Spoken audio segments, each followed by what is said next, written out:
आपल्या सर्वांना माहिती आहे की नवीन शैक्षणिक वर्ष साधारणपणे 15 जूनपासून सुरू होत असते आणि मग येणाऱ्या शैक्षणिक वर्षाच्या पार्श्वभूमीवर आपल्या स्थानिक स्वराज्य संस्थांची पटसंख्या वाढली पाहिजे या दृष्टिकोनातून आज नाशिक महानगरपालिकेची आढावा बैठक संपन्न होते आहे।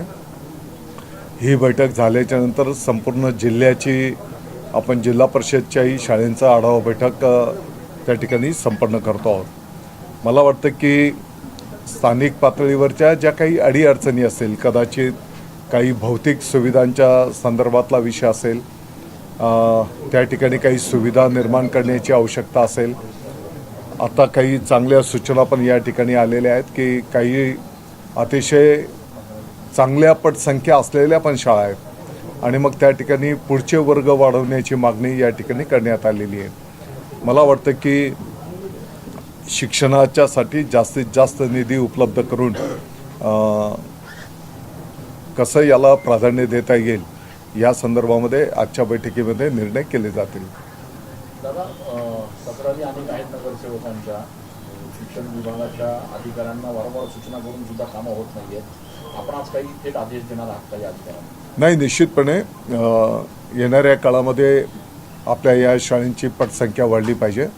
आपल्याला माहिती आहे की या शाळांमध्ये गोरगरिबांची मुलं शिक्षणासाठी येतात आणि त्या विद्यार्थ्यांना सुद्धा या स्पर्धेच्या युगाचं शिक्षण मिळालं पाहिजे आणि या स्पर्धेच्या युगामध्ये ते विद्यार्थी पण टिकले पाहिजेत। यासाठी जे जे काही करावं लागेल ते आम्ही सगळे मिळून करूया। मधल्या काळात महापौरांनी एक दौरा केला होता, त्यावेळेला असं लक्षात आलं की महापालिकेच्या अनेक शाळांमध्ये आधार केंद्र अनधिकृतपणे सुरू केलेले आहेत, काही ठिकाणच्या शाळा बंद होतात, काही ठिकाणी शिक्षकच नाही आहेत। ही सगळी परिस्थिती शहरात आहे। आत्ताच्या घडीला जर जी काही माहिती मिळाली आहे तर शिक्षक जादा आहेत आणि म्हणून आज बैठकीमध्ये चर्चा करून आम्ही निर्णय करू।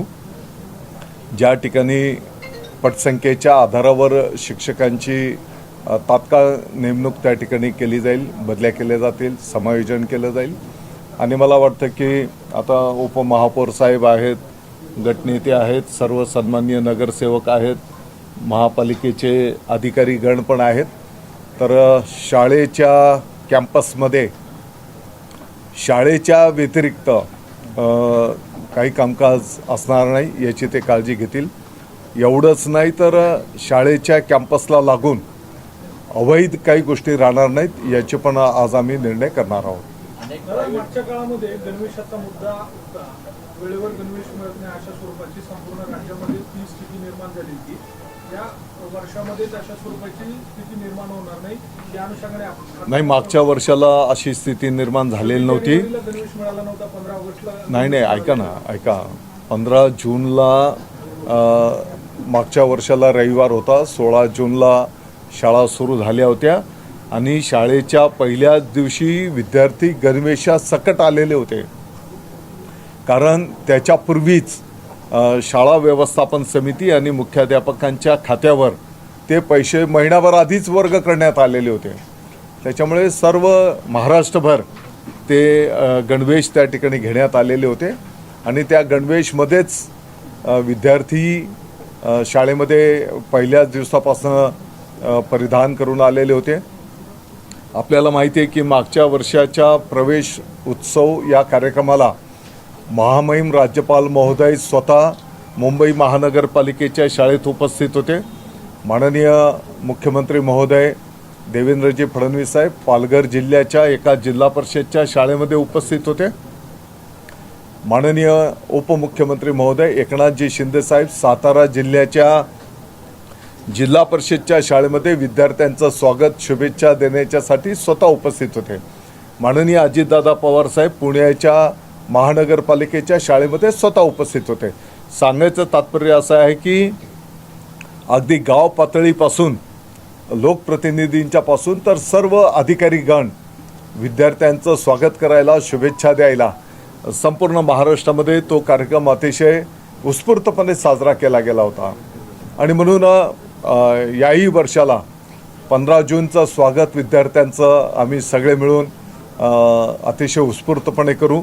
विद्यार्थ्यांच्यासाठीच्या लागणाऱ्या ज्या काही सोयीसुविधा असतील किंवा ज्या काही प्रशासकीय बाबी असतील, माझा असा दावा नाही की 100% प्रश्न लगेच सुटतील, परंतु आपल्याला दिसून येईल की येणाऱ्या काळामध्ये त्यातल्या त्यात स्थानिक स्वराज्य संस्थेची पटसंख्या विद्यार्थ्यांची वाढलेली आपल्याला त्या ठिकाणी निश्चितपणे दिसून येईल. दादा, आपण पालकमंत्री होता त्यावेळेस पण आपलं स्वतःचं एक स्वप्न होतं की नाशिकमध्ये काहीतरी एक आयडियल शाळा असावी, मॉडेल स्कूल असावी.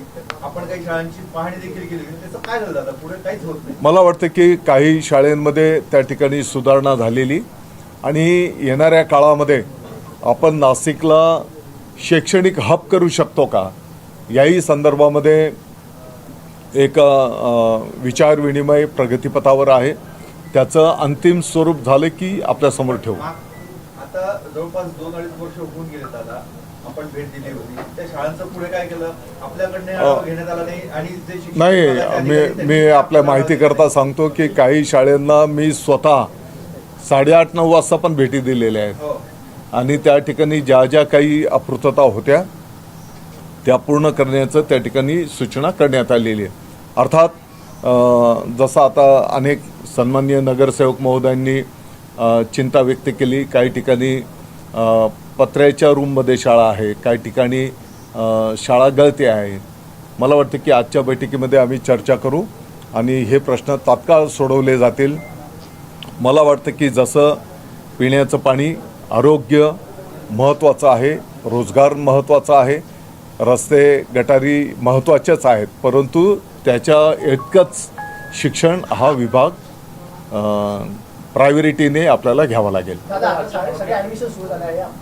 शासनाने पत्र देखील काढले की खाजगी शाळेने ज्या वस्तू आहे त्या शाळेनं खरेदी कोणत्या एका दुकानातनं खरेदी नाही करू, पण अजूनही नाशकातल्या काही शाळांमध्ये सक्तीने एकाच दुकानातनं खरेदी केली. आपण जर पर्टिक्युलर एखाद्या शाळेचं पालकांनी तक्रार दिली तर तुम्हाला तासाभरात त्या ठिकाणी कारवाई झालेली दिसेल. दादा, आपण जेव्हा कृषी विभागात येतो तेव्हा आपण अनेक दुकानात कृषी विभागात पण छापे मारले होते. आता आपल्याकडे शिक्षक आपण असं काही स्टिंग ऑपरेशन किंवा पद्धत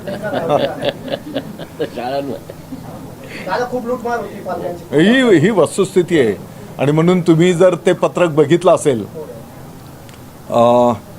त्यामध्ये संबंधितांना सुधारणा करण्याची संधी देऊ. 2दा संधी दिल्याच्या नंतर पण जर कार्यवाही झाली नाही तर त्या शाळेची परवानगी सुद्धा रद्दबदल केली जाईल. दादा, आपण एकीकडे बैठक घेताय, दुसरे अनेक शालेय विद्यार्थी, महाविद्यालय विद्यार्थी महापालिकेच्या गेटवर बसलेले आहेत. शहरात मोठ्या प्रमाणात वृक्षतोड चालू आहे.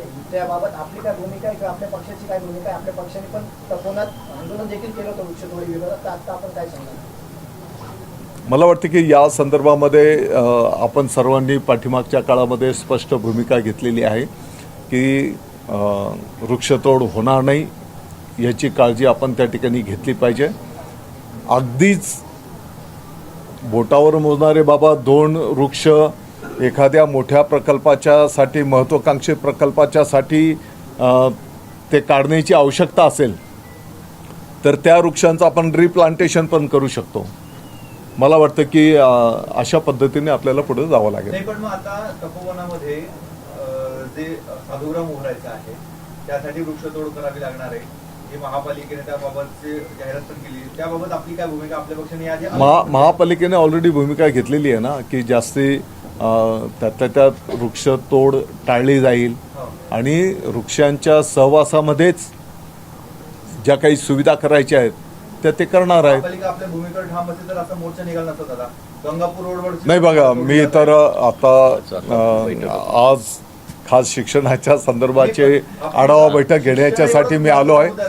मान्य आहे, मी त्यांच्याकडनं पण ती माहिती घेईल आणि महानगरपालिकेकडनं पण मी माहिती घेईल. राज्यातल्या काही शाळांमध्ये, खाजगी शाळांमध्ये पालकांची अशी तक्रार आहे की मुलांना गंडे घालू देत नाहीये, टिळा लावू देत नाहीये, अशा काही घटना घडतायत. पर्टिक्युलर अशा शाळेंची जर पालकांनी तक्रार दिली तर तात्काळ त्यावर कारवाई केली जाईल.